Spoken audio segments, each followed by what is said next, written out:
Hey guys, welcome back to my channel and welcome to a very spur of the moment video where basically earlier this morning I was scrolling through the new skincare releases at Sephora and some of them looked really good and some of them looked really bad. So I kind of wanted to go through some of the new releases at Sephora for skincare and talk you through my thoughts on these products. So the first thing that caught my attention was the Supergoop Play Antioxidant Mist SPF 50 and Vitamin C. Supergoop is a really popular sunscreen brand. I haven't personally tried anything from them because I don't know, I feel like I'm very happy with my Korean and Japanese sunscreens right now. I don't want to, try anything new necessarily, but this immediately struck me as a bad idea. So when I'm looking at the ingredients right now, I'm seeing a lot of bad. So my problem with this product is not only the ingredients, but also the packaging. So let's talk about the ingredients first. Now, the active ingredients in here are your very standard organic sunscreen filters that are approved by the FDA in the US. So you're gonna see these in a ton of sunscreens. It's nothing special. And in fact, I would say that these sunscreen filters are subpar compared to the more advanced sunscreen filters such as Uvanil A and Tinosorb S, which are available in other countries like Europe and in Korea. So these sunscreen ingredients, they're good, not great, but I'm not gonna fault Supergoop on this at all because it's the FDA's fault. The FDA has not approved any sunscreen ingredient in many, many years, and so the US is woefully behind on sunscreen technology. So moving past the sunscreen filters, primary ingredient in here is denatured alcohol, and I have a very complicated relationship with the denatured alcohol. I used to really hate it, and then I kind of came around and I looked at it from a more holistic standpoint, from a more formulation standpoint, as in where it stands in a formulation overall, and I kind of realized that alcohol really isn't that bad. I did talk about the effects of alcohol on the skin and also its effect in formulations in skincare in a video, so I will leave that video linked down below if you want to see a more in-depth explanation of what alcohol does in skincare. But for this purpose, because alcohol is so high up in the ingredients list, I worry that it's going to be extremely drying. Furthermore, I see lime oil, grapefruit peel oil, lemon peel oil, orange peel oil, tangerine peel oil. I see peppermint oil, spearmint oil, lavender oil. The list goes on. I'm so surprised that they included so many horrible essential oils in here. Like, that was a lot of essential oils. Now, my problem with essential oils is that they serve very, very little physiological benefit to the skin, and instead they just are huge irritants. So they're huge irritants, they don't provide any sort of like benefit to the skin. So I'm like, why are they even included in here? So yeah, this product may have vitamin C and green tea extract in it, which are great antioxidants. But unfortunately, because of the inclusion of so many dang irritating essential oils, I can't possibly encourage anyone to buy this product. But oh no, we're not done with this product quite yet. I want to talk about the application of this product. Now, this is a spray sunscreen. It's a mist sunscreen. It's like an aerosol. And so because it's like an aerosol, it comes out in a very fine mist on the skin. And my problem is that sunscreens have to be applied in an amount of 2 milligrams per centimeter squared all over your skin. And that's actually a lot more than most people apply. So I have a feeling that if you were to buy this particular sunscreen mist and you were to try to apply it in 2 milligrams per centimeter squared, you would be spraying your face a whole lot. I just don't think it's realistic for people to apply the desired amount of sunscreen that's necessary for adequate UV protection when you have a sunscreen mist, because when you're applying a mist, you just want to get your face wet and saturated and then stop and then rub it in. So I really don't see this being a good idea. I think although it is SPF 50, you're probably not getting SPF 50 as advertised on the bottle, because when you apply a mist, you're probably applying way, way less than you should. Okay, so those are all my thoughts on the Supergoop sunscreen mist. I had a lot to say, but it's one of those things where like I feel like it looks like a really good idea, but in practicality and also from an ingredient standpoint, it's a horrible idea. Okay, so in addition, there is also a setting mist from Supergoop. It's the Defense Refresh Resetting Mist SPF 40. Again, same concept with the whole mist thing. It's just not a good idea. You're not gonna get the desired SPF value that's on the bottle. Okay, also from Supergoop, there is the Glow Stick SPF 50. So this one is a stick formulation, which could be very handy to throw in your purse or something when you take it to the beach because it's not going to spill everywhere. The ingredients actually look quite different than the Supergoop mist that I talked about earlier. This one doesn't contain any sort of irritating essential oils, which I think is great, which also begs the question as to why they included the irritating essential oils in the sunscreen mist in the first place when clearly they can make a formulation without it. But anyway, so again, very standard sunscreen ingredients in here that are approved by the FDA in the US. I'm not too fussed about it. My problem, however, is the fact that it is in a stick. This can be super unhygienic. Yes, you will get a lot of SPF coverage because you're applying arguably a lot of product to your skin, the same as probably a liquid that you would be applying, but you do have to apply in layers.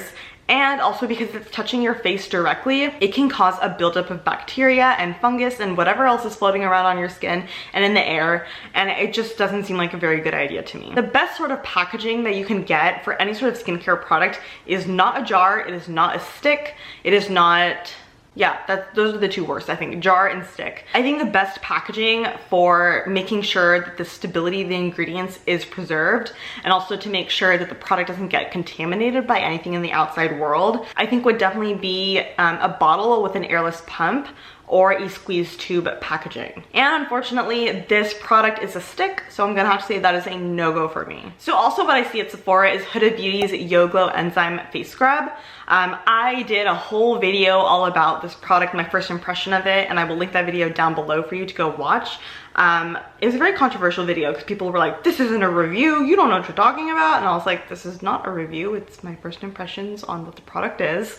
But I think the ingredients look okay. I think there are some irritants in there, but it's not too big of a deal because it's a wash-off product, so it doesn't stay on your skin for a super long amount of time. But this is ultimately a peeling gel, and so it's something not new to the skincare community, at least for Korean skincare or Asian skincare. Peeling gels have been around for a long time. So the second ingredient is cellulose, and I think that's really important to note because what the peeling gel does is it exfoliates your skin via the cellulose. So when you apply the product to your skin and you start rubbing it around, you'll start to see flakes and chunks come off of your skin, but it's not your skin falling off. It's not dead skin cells falling off. And that's actually the cellulose balling up on the skin and providing a very gentle physical exfoliation to the skin. So yeah, it's gonna make your skin really soft because you are physically exfoliating it in a very gentle way. But I just can't justify spending $39 on a physical exfoliant when a cotton washcloth, when rubbed very gently on the skin, works just as well. This is just kind of a cool, sexy product that you could try. There's nothing wrong with it, but I just don't think it's worth the money. Let's see, what else? Okay, I see the Laneige Cica sleeping mask under the new releases, and I'm actually trying it right now. I got a sample of it and I am trying it, and tentatively, I really like it. Ooh, this is interesting. From GOOP, there is a GOOP Glow Microderm Instant Glow Exfoliator, and it's $125. That is concerning. Let's see what this is all about. So first of all, it's a clinically tested dual action exfoliator that polishes for baby smooth and glowing skin, inspired by professional microdermabrasion. It has micro exfoliating minerals, glycolic acid, and Australian kakadu plum. I don't really know what that is. And it claims that it has 100 times more vitamin C than an orange. I already have a problem with that claim because just because something contains vitamin C does not mean that it is the bioavailable vitamin C that your skin needs. So that's just one thing to keep in mind. So the ingredients are water, alumina, which is a physical exfoliant, glycerin, glycolic acid, cetyl alcohol, hydrated silica. Yeah, okay, I already don't like this because I'm seeing lime oil, lemon oil, orange oil, lavender oil. It's just a no. Like, why would you put so many irritating essential oils in here? This ingredients list is very average, I'm gonna say. I think it's so expensive because it does have the exfoliating minerals in there like quartz and garnet and alumina and silica. But this is super, super gimmicky. Like, you can get a good physical exfoliation for $39 with Huda Beauty's Wishful Yo Glow Enzyme Scrub because that uses cellulose.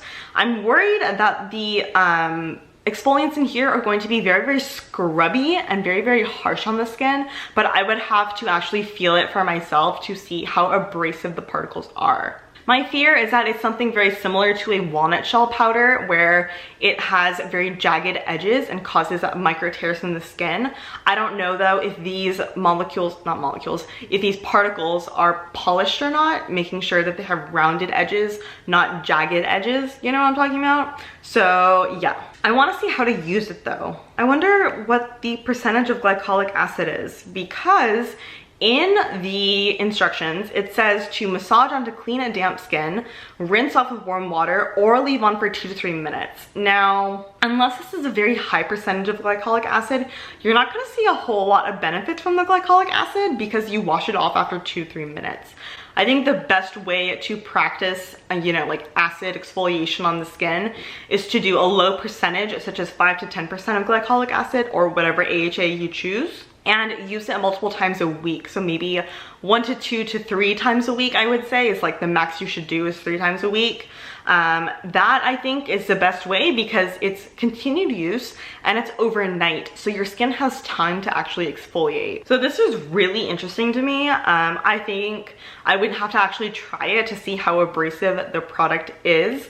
But I just don't think it's worth $125. Like, looking at the ingredients list, I just don't think it's worth it. Oh, okay, so I see that The Ordinary came out with an L-ascorbic powder, and I am very curious about this, and so I actually bought it. It's not with me right now, but I did buy it, and I'm very interested in seeing how it performs because vitamin C or ascorbic acid can be very, very, very difficult to formulate in skincare because it's very unstable and very hard to stabilize in a skincare product. So the whole idea is that with a powder form, you can make batches of fresh vitamin C serum for you to apply to your skin. Therefore, you don't really have to fuss with the stability of the vitamin C because you have a fresh batch whenever you want to apply it to your skin. I honestly can't wait to try this because I love vitamin C for my skin. When I did use vitamin C religiously, I used the Paula's Choice C15 booster, which has vitamin C in it. I loved that product. My skin loved that product. My skin was so glowy and so hydrated and so bouncy, and just even skin tone was like totally there. So I'm very excited to reintroduce a vitamin C back into my routine, and I think a powder is the best way to do it because I did have a lot of issues with my vitamin C serums oxidizing very quickly on me. I did actually buy the Drunk Elephant vitamin C serum a long time ago, but I couldn't use it because it oxidized before I could even use it. So I just haven't had a good time with vitamin C products in terms of the stability of the product. I love the effects that vitamin C has on my skin, but I just think the oxidation of vitamin C happens too quickly. So that's why I'm super, super excited to see a powder form of vitamin C, and it's super cheap. Interesting. There is a Summer Fridays Super Amino Gel Cleanser. Now, I love a good gel cleanser. The Crave Beauty Matcha Hemp Hydrating Cleanser is a very like jelly gel texture to it. The Simple Micellar Gel Wash is another longtime favorite of mine that's super affordable from the drugstore. So when I see a gel cleanser, I'm like, ooh, that looks fun. Now, the whole claim to fame for this particular cleanser is that it contains amino acids, and amino acids are actually really, really important for the skin. However, my problem is that this is a wash-off product. It's a cleanser, and so you're not gonna see crazy amazing results from the amino acids inside the product because you're washing it off almost immediately. So in terms of the surfactants or cleansing agents that they used, these are very, very gentle. I actually really like these a lot, so I'm not bothered about that. I'm just bothered by the fact that they put in so many great ingredients in a cleanser. Like, I wish it was a leave-on product because listen, it has, you know, aspartic acid, arginine, glycine, alanine, serine, valine, proline, theanine, isoleucine, histidine, phenylalanine. Like, it has so many good amino acids in it. So I wish it was in a moisturizer or something, or a serum, so that I could leave it on my skin and see the results from the amino acids. I think this is really expensive for what it is. It's $38 for a 5-ounce cleanser, which is actually not too bad. I thought it was gonna be smaller, but it's just really expensive for what it is. You can totally get the Simple Micellar Gel Wash for under $10, and it is a beautiful, super gentle gel formulation that I think is going to accomplish the exact same thing as the Summer Fridays gel cleanser. Okay, so I feel like we covered a lot of products here. I'm gonna put my laptop away. I don't think this was more of an anti-haul more than anything because I didn't love a lot of the stuff that I described here, but that's okay. I'm probably gonna title this as an anti-haul because, like I said, a lot of the stuff I didn't like. So are there any new products from Sephora that have piqued your interest? And if so, I want you to comment down below with which products they are and what your thoughts are on them. So with all that being said, thank you guys so much for watching and spending this time with me. Have a beautiful week, and I will see you in my next video. Bye!